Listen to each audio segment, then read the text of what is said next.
wasn't supposed to open the door, but when the knocking started at exactly 3:33 a.m., I did. And now, I'm begging you, don't make the same mistake. Who the hell knocks at this hour? The hallway was empty, but the knocking didn't stop. It was coming from inside the walls. Did you hear that? Hear what? The whispering. It's saying my name. That's when the lights flickered, and in the darkness between flashes, something stood in the corner of the room. Something that wasn't there before. What the hell is that? It's smiling. The smile stretched too wide. Too many teeth. And then it spoke. You let me in? The voice wasn't human. It was the sound of nails dragging against bone. Right. But the door was gone. The walls were bleeding. And the thing in the corner, it was closer now.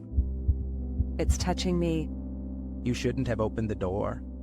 The last thing I saw was its eyes, black holes where a face should be. And then, the screaming started. Whose scream was that? It's yours. The next morning, the knocking started again. But this time, it wasn't at my door. It was inside my head. You're next. And that's when I realized it was never just knocking. It was counting down. To what? To the moment it wears my skin. Then why are you still talking? Because I'm not the one typing this. He's right. The screen just went black, but I can still see those words forming letter by letter. It's here. And now, it's reading over your shoulder. Don't turn around. Too late. You shouldn't have kept reading. It's in the room with us. The reflection in the monitor wasn't mine. It was grinning. Close the laptop. Now. But my fingers wouldn't move. Something was holding them down. Something wet. It's dripping. Black sludge oozed from the keyboard. The smell, rotting meat and burnt hair. It's not just watching, it's learning. The words on the screen changed again. I know where you sleep. That's not a threat. It's a promise. The lights died. The only glow came from the monitor, casting that twisted smile onto the walls. It's not just in the screen anymore. Then where is it? A breath tickled the back of my neck. Behind you. The last thing I heard before the screaming started again? You're the story now. That's not possible. We're alone in this house. Then why do I hear footsteps upstairs? Heavy, deliberate, like something dragging itself across the floorboards. You still think it's just in your head? Look at your hands. Black veins pulsed under my skin. The same sludge from the keyboard was seeping from my pores. It's inside you now. We need to burn this place down. The footsteps stopped right above us. Dust rained from the ceiling. Too late for that. The attic door creaked open on its own. A single drop of something dark and thick hit the floor between us. It's not coming down. Then what's it waiting for? The answer came as a whisper from every shadow in the room at once. My neck moved against my will. The last thing I saw before the darkness took me was its true face. Not a smile anymore, but a gaping, endless scream. The screen flickers one last time before going dark forever. 3 words blink in blood-red letters. Maybe it's just your imagination. Maybe it's the house settling. I wasn't supposed to open the door, but when I heard my dead wife's voice on the other side, I had no choice. Sarah? That's impossible. Let me in, baby. It's so cold out here. Her voice was exactly how I remembered it. Soft, sweet. But Sarah had been buried 6 feet under for 3 years. This isn't real. You're not real. Open the door and I'll prove it. My hand trembled as I reached for the knob.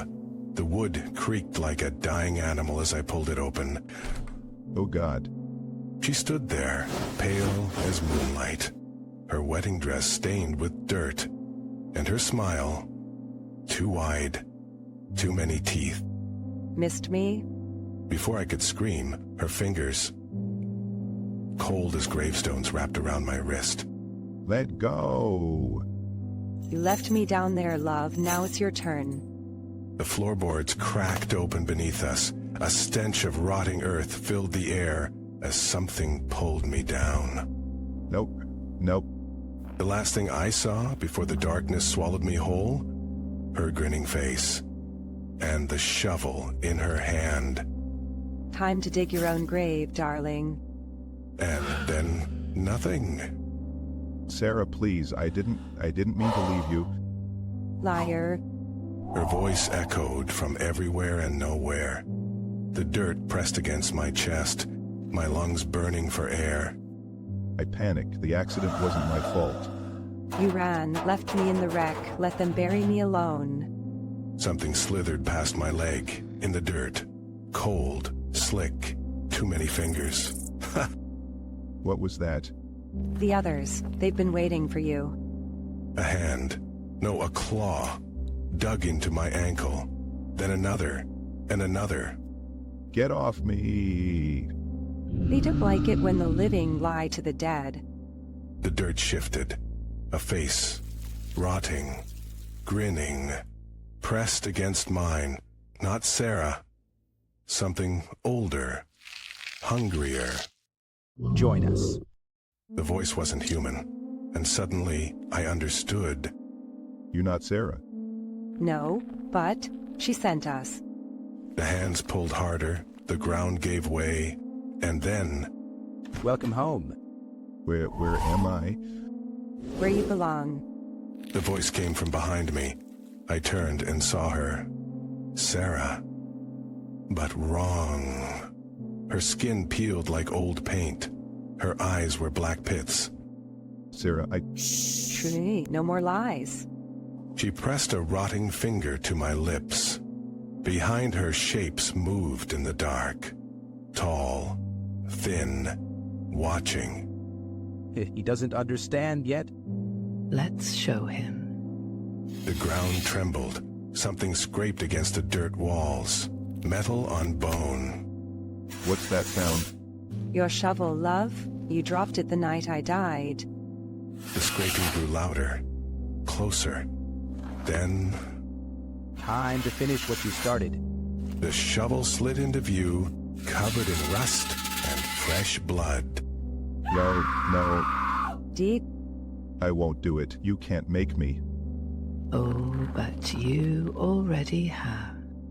The walls around me began to shift. The dirt bled into images, memories. That rainy night, the skidding tires, Sarah's scream. You did dig. You dug so well. The vision sharpened. My own hands, blistered and raw, clawing at the earth under moonlight. Burying something. Burying her. That's not how it happened. Isn't it? The shovel twitched in my grip like a living thing. The ground beneath me softened, swallowing my ankles. The dead remember truth. A cold wind howled from nowhere, carrying whispers. Dozens, hundreds, all repeating the same word. Deeper. Make it stop. Then dig. The first spadeful of dirt came up too easily, and in the hole beneath my feet, Look closer. pale fingers reached up from the dark, not Sarah's, mine, Now you see. falling forever, through roots and bones and whispers, the shovel still in my hand, Sarah's voice the last thing I heard. Welcome to forever. And then, only the dark, and the digging and the knowing. We've been waiting. The dirt tastes like copper. The dark smells like forgiveness. Keep digging. So I do.